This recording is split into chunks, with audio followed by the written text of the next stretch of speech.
ఒకప్పుడు తిరుమల తిరుపతి దేవస్థానం ప్రధాన అర్చకుడిగా ఉన్నటువంటి రమణ దీక్షితులు తర్వాత కేసులు బారిన పట్టడం జరిగింది. గత ప్రభుత్వ హయాంలో ఆయన మీద పలు కేసులు మోపినటువంటి నేపథ్యంలో ఆయన ప్రస్తుతం కోర్టుల చుట్టూ తిరుగుతున్నటువంటి పరిస్థితి.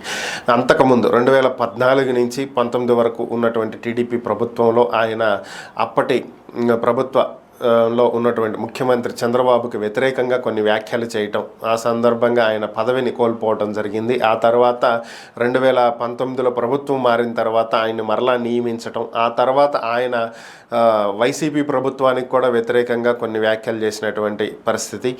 ఇలా అనేక సందర్భాల్లో ఆయన మరలా పదవిని కోల్పోవటం జరిగింది. సో ఆయన మీద పెట్టినటువంటి కేసులు ఇంకా కొనసాగుతూ ఉన్నటువంటి నేపథ్యంలో ఆయన ట్విట్టర్ వేదికగా స్పందించడం జరిగింది.